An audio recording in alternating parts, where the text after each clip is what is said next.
Welcome bye dear student, स्वागत है आपका e lecture series. Student of BTech third sem, अपना जो सब्जेक्ट है manager economics and financial accounting unit first में से हमने लेक्चर फर्स्ट को पूरा कर लिया था, आपको याद होगा। और फर्स्ट लेक्चर का जो टाइटल था वो क्या था, इंट्रोडक्शंस टू मैनेजरियल इकोनॉमिक्स। और जब मैंने आपको लेक्चर फर्स्ट पढ़ाया था तो उसके कुछ पॉइंट्स मैंने आपको बताए थे, याद हो आपको। मैं और आपको याद दिला देता हूँ कि नेचर क्या है मैनेजरियल इकोनॉमिक्स की। उसके अंदर हमने नेचर्स देखी थी कि मैनेजरियल इकोनॉमिक्स जो है बेस्ड ऑन माइक्रो इकोनॉमिक्स है, मैक्रो इकोनॉमिक्स है, साइंस भी है। मैनेजरियल इकोनॉमिक्स के स्कोप की हमने बात की थी, वहाँ मैक्रो इकोनॉमिक्स की हमने बात की थी, माइक्रो इकोनॉमिक्स की बात की थी। और आपको याद हो तो मैंने आपको जब ये पॉइंट्स बताए थे तो मैंने आपको ये कहा था कि बच्चों ये चीज़ें हम नेक्स्ट लेक्चर में डिटेल में पढ़ने वाले हैं। याद है नहीं याद है बताओ? याद है, वेरी गुड। तो उसी चीज़ को अब इस लेक्चर में हम कंटिन्यू करेंगे। मैंने लास्ट लेक्चर की स्लाइड आपको इसलिए बताया है कि जो चीज़ हमने पहले बोली थी उस चीज़ को हम इस लेक्चर में, आने वाले लेक्चर में पूरा करेंगे। तो उसको हम आज पहले पूरा करते हैं, फिर हम आगे बढ़ेंगे। तो जैसा कि आपको पता है कि मैनेजरियल इकोनॉमिक्स जब हमने स्टार्ट की थी तो हमने यही बोला था कि मैनेजरियल इकोनॉमिक्स के जब स्कोप की बात की जाती है तो स्कोप के अंदर हम किस किस को इंक्लूड करते हैं। लेक्चर सेकंड के अंदर हम स्कोप ऑफ मैनेजरियल इकोनॉमिक्स पढ़ेंगे। तो वहाँ पे हम यही देखेंगे कि स्कोप के अंदर सबसे पहले आता है आपका, हम मैक्रो इकोनॉमिक्स की हम बात करेंगे। यहाँ पे जो मैक्रो इकोनॉमिक्स माइक्रो इकोनॉमिक्स की जो हम बात कर रहे हैं, हम इस तरीके से भी समझ सकते हैं। आई का मतलब है इंडिविजुअल, आई का मतलब है इंटरनल। मानिए आई का मतलब क्या है, इंडिविजुअल, और आई का मतलब क्या है, इंटरनल। जब हम इंटरनल इशू की बात करते हैं तो हम माइक्रो इकोनॉमिक्स की बात करते हैं। माइक्रो इकोनॉमिक्स के अंदर हम इंटरनल इशू की बात करेंगे। जब हम मैक्रो इकोनॉमिक्स की हम बात करेंगे तो हम एग्रीगेट की बात करेंगे, हम एक्सटर्नल इश्यूज़ की बात करेंगे। तो आप समझ गए होंगे कि सर हम इस लेक्चर के अंदर जो हमने लास्ट लेक्चर में माइक्रो और मैक्रो की बात की थी उसी चीज़ को हम यहाँ पर समझने वाले हैं कि माइक्रो इकोनॉमिक्स क्या होता है, मैक्रो इकोनॉमिक्स क्या है, माइक्रो इकोनॉमिक्स के अंदर इंटरनल इशू कौन कौन से इंक्लूड किए जाते हैं, मैक्रो इकोनॉमिक्स के अंदर एक्सटर्नल इशू कौन कौन से इंक्लूड किए जाते हैं। एक छोटा सा क्वेश्चन है मेरा आपसे, आप मुझे बताएं कि आप जब इकोनॉमिक्स वर्ड सुनते हो तो इकोनॉमिक्स वर्ड सुनते हुए आपको ये भी लगता है कि हमारी कंट्री की भी इकोनॉमी है, इकोनॉमी हमारी जो है वो ग्रोथ कर रही है, वो इंक्रीज हो रही है या फिर वो डिक्लाइन हो रही है। तो हम ये देखेंगे कि हमारी इकोनॉमी को जो हम देखते हैं तो हमारी इकोनॉमी वर्ल्ड इकोनॉमी के कंपैरिजन जो है ड्यूरिंग कोविड जो है ये डिक्रीज तो हो रही है लेकिन ये रिकवरी धीरे धीरे करती जा रही है। तो रिकवरी जब हम करते हैं तो हम इकोनॉमी की रिकवरी की बात करते हैं, हम ग्रोथ की बात करते हैं, तो हम उन प्रॉब्लम से दूर होना चाहते हैं जो प्रॉब्लम हम इंडिविजुअल लेवल पर, जो हम इंटरनल इश्यूज हमारे हैं, जो हमारे एक्सटर्नल इश्यूज हैं, हम उनसे दूर होना चाहते हैं। तो उन प्रॉब्लम को हम क्या करना चाहते हैं, मिनिमाइज करना चाहते हैं। आप मुझे एक चीज़ बताइएगा कि यदि कोई कंट्री अपनी ग्रोथ इंक्रीज करना चाहता है तो बताओ वहाँ इन्फ्लेशन आएगी नहीं आएगी? बताओ आएगी। इन्फ्लेशन होगी तभी तो ग्रोथ आएगा। देखो मैं आपको क्लियर कर देता हूँ कि जितना इम्पोर्टेंट इन्फ्लेशन का होना ज़रूरी है, जो इकोनॉमीज़ के अंदर ये जो कंडीशंस हैं, आप देखें इन्फ्लेशन नहीं हो तो क्या ये पे कमीशन आते हैं आपके सामने?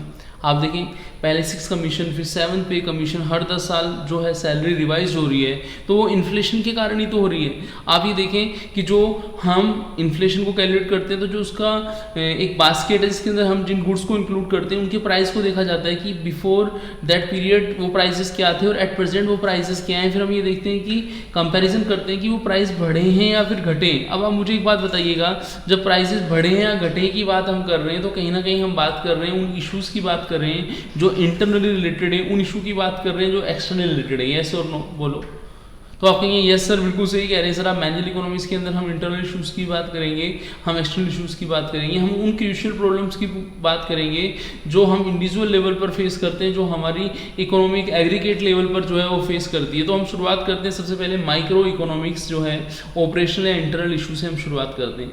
आपसे मैं एक एग्जाम्पल पूछूंगा, मुझे बताइएगा कि जब आप किसी कंपनी के प्रोडक्ट को परचेज करते हो तो परचेज करते हो अपने प्रोडक्ट्स को किस बेस पर करते हो? आप उसके प्राइस को देखते हो, अपनी चॉइस को देखते हो, आप देखते हो कि जो प्रोडक्ट है उसके अंदर वो सारे फीचर हैं या फिर नहीं है जो एट प्रेजेंट होने चाहिए। फिर आप ये देखते हो कि सारे फीचर हैं, हमें मिनिमम कॉस्ट पर वो प्रोडक्ट मिलना चाहिए। कभी कभी क्या होता है ये सब चीज़ें प्रोडक्ट्स के अंदर होती हैं कि सही फीचर भी है, कम प्राइस भी है, पर लेकिन एडवर्टाइजमेंट के कारण से, एडवर्टाइजमेंट के कारण वो चीज़ हमारे पास नहीं पहुँच पाती। तो कहीं ना कहीं हम ये देखें कि ये इंटरनल इशू एक इंडिविजुअल जो है वो फेस करता है नहीं करता है? बताओ।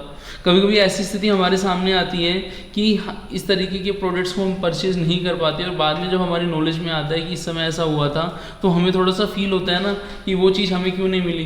तो हम इंडिविजुअल लेवल पर कुछ चीज़ें देखते हैं। तो ऑपरेशनल इशूज़ के अंदर हम उन सभी चीज़ों को इंक्लूड करेंगे। Operational issue include all those issue that arise with in the organisation and fall in the preview of the control of management. जो मैनेजमेंट के कंट्रोल में था लेकिन मैनेजमेंट सही समझ के कारण, समय के अभाव के कारण या कम्युनिकेशन गैप के कारण उन चीज़ों को पूरा नहीं कर पाता है। तो these issue are internal in a nature, issue associated with choice of the business, size, product decision, price decision, technology, जो मैंने आपको भी थोड़ी देर पहले फैक्टर बताया था, प्राइसिंग की बात की मैंने, एडवर्टाइजिंग की बात की।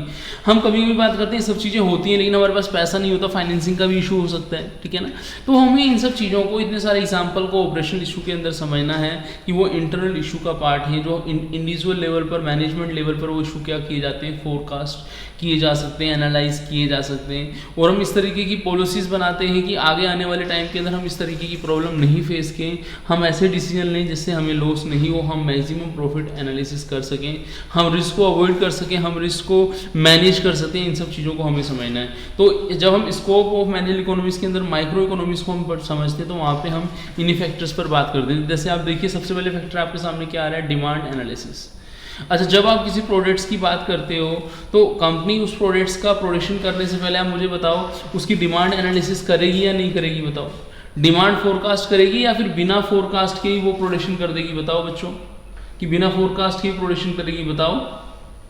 आप कहेंगे यस सर, वो बिना फोरकास्ट के प्रोडक्शन नहीं करेगी, वो पहले एक्सपेक्ट करती है कि कितनी डिमांड है उसके हिसाब से। जैसे आप देखिए, छोटा सा एग्जांपल मैं आपको देता हूँ। जब ऑनलाइन सेल आती थी, बहुत टाइम पहले की बात है, एक टाइम होता था, कुछ मिनट्स के लिए सेल आती थी, तो कंपनी फोरकास्ट करके रखती थी ना, इतनी यूनिट्स मुझे प्रोड्यूस करनी है, इतनी यूनिट्स मुझे डिलीवर करनी, तो वहाँ पे डिमांड फोरकास्ट, डिमांड एनालिसिस भी होता है।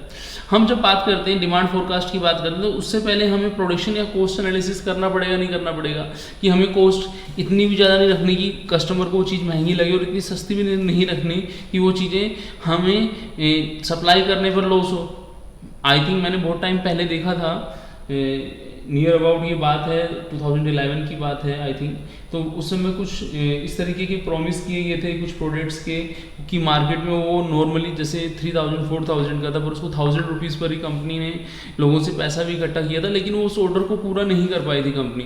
तो वो क्यों नहीं कर पाई थी? कहीं ना कहीं उसने प्रोडक्शन एनालिसिस नहीं किया, उसने कॉस्ट एनालिसिस नहीं किया, उन चीज़ों को समझा नहीं, ठीक है ना।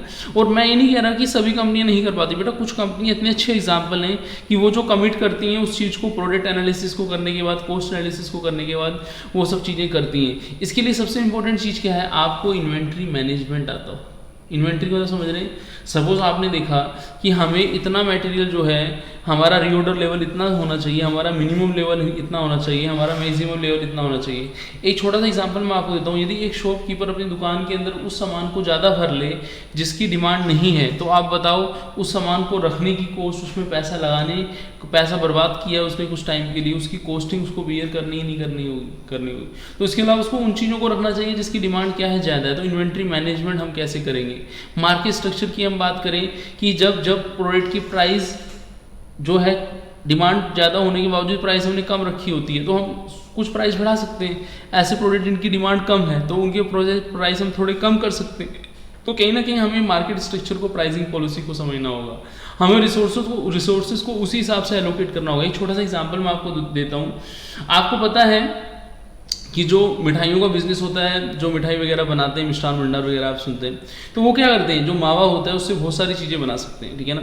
लेकिन अब मान लीजिए आने वाले टाइम के अंदर कोई त्यौहार है, उस त्यौहार के अंदर एक स्पेसिफाइड तरीके की मिठाई जो है, जो ज़्यादा सेल होती है, लेकिन उस पर्सन ने क्या किया, सारा मावा किसी दूसरी मिठाई को बनाने में लगा दिया। मान लीजिए उस समय जो चाहिए था, घेवर बनाने चाहिए थे, लेकिन उसने सारा जो है मिठाई सारी किस में लगा दी, उसने बर्फ़ी वगैरह बनाने में लगा दी कहीं ना कहीं, या फिर मिल्क केक को बनाने में लगा दी। तो कहीं ना कहीं आप ये देखिए उसने रिसोर्सेज का एलोकेशन सही नहीं किया, यस और नो।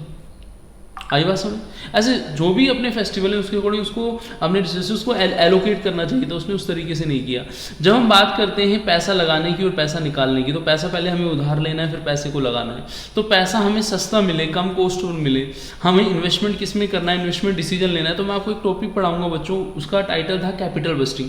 तो उसमें मैं आपको बताऊंगा हम किस तरीके की फिक्स असेट्स को बिजनेस के अंदर परचेज करें, वो मैं आपको वहाँ पे कैपिटल बस्टिंग के अंदर सिखाऊंगा। ये सब आपके मैक्रो के अंदर है। प्रॉफिट एनालिसिस है, मुझे अपनी प्रॉफिट प्लानिंग करनी है। देखो जब जियो आया था तो आप बताओ जियो की कॉस्ट कितनी थी, उसका एक फाइनेंशियल मॉडल था कि इतने साल तक नो कॉस्ट पर काम करना है, इतने टाइम के बाद एवरेज कॉस्ट पे काम करना है, इतने के बाद आपको नॉर्मल प्रॉफिट, फिर आपको सुपर प्रॉफिट की तरफ बढ़ना है। तो कहीं ना कहीं प्रॉफिट एनालिसिस उन्होंने किया था। इसके साथ साथ हमें रिस्क अनसर्टेनिटी को भी देखना है कि कोई हमारा कॉम्पिटिटर्स है या फिर उससे मिलने वाली इनकम जो है उसमें वेरिएबिलिटी ना हो, हम जो एक्सपेक्ट कर रहे हैं उतना % रिटर्न रहे। एक छोटा सा एग्जांपल मैं आपको देता हूँ, आपको उससे और समझ आएगा। आप यदि देखें कोविड से पहले अपनी जो बैंक की इंटरेस्ट रेट वगैरह थी कितनी, जैसे आई थिंक मैंने सुना था 7% 8% तक थी, लेकिन कोविड के बाद आप देखें लोन इतने सस्ते हुए हैं 6% 7% पर। गवर्नमेंट बैंक जो हैं आप देखो FD वगैरह जो वहाँ पे हम करा रहे हैं, पहले वही हम 7-8% पे कराते थे। तो कहीं ना कहीं हम ये देखते हैं कि रिटर्न की वेरिएबिलिटी हो रही है, चेंजेस आ रहा है। तो वो कभी हमारे लिए प्रॉफिटेबल हो जाता है, यदि किसी ने लोन लिया तो उसके लिए प्रॉफिटेबल हो गया, उसको कम ब्याज देना पड़ेगा। और किसी के लिए जो नया स्टार्टअप करने जा रहा है उसके लिए वो चीज़ महंगी हो सकती है। तो रिस्क एनालिसिस अनसर्टेनिटी एनालिसिस को भी हमें समझना है। ये माइक्रो एनालिसिस की हम बात कर रहे थे, अब मैक्रो एनालिसिस की हम बात करें, हम एक्सटर्नल इशू की बात करें। आप देखें कोई भी, जब हम कंट्री की बात कर रहे हैं, हम एक कंट्री लेवल पर बात करें, कोई भी कंट्री है, यदि हम उसकी इन्फ्लेशन की हम बात करें, उसकी हम पॉपुलेशंस में एम्प्लॉयमेंट रेट की हम बात करें, हम बिजनेस रिसेशन, जो आपको इन्फ्लेशन महंगाई होती है, रिसेशन मंदी होती है, हम उसकी बात करें, बिजनेस साइकिल की हम बात करें, नेशनल इनकम के लेवल की हम बात करें कि पर कैपिटा इनकम है क्या, ये अपना इस यूनिट के अंदर नेशनल इनकम का एक टॉपिक आएगा, उसमें हम प्रति व्यक्ति आय, राष्ट्रीय आय, नेशनल इनकम वगैरह को हम समझेंगे। एम्प्लॉयमेंट की परसेंटेज क्या है, अनएम्प्लॉयमेंट की परसेंटेज क्या है, प्राइजेस क्या है, सेविंग क्या है, इन्वेस्टमेंट क्या है। तो जो भी गवर्नमेंट पॉलिसीज बना रही है, गवर्नमेंट टैक्सेस को बढ़ा रही है, टैक्स बढ़ाने चाहिए या फिर नहीं बढ़ाने चाहिए, ब्याज दर मॉनेटरी पॉलिसी के अंदर इंटरेस्ट रेट को कम करना चाहिए, ब्याज जो है लोन सस्ते प्रोवाइड कराने चाहिए। किसी भी सेक्टर को फाइनेंशियल की जो ज़रूरत है वर्किंग कैपिटल के लिए, उसको फाइनेंशियल कैपिटल मार्केट वगैरह जो है वहाँ पे मनी की सप्लाई प्रॉपर हो।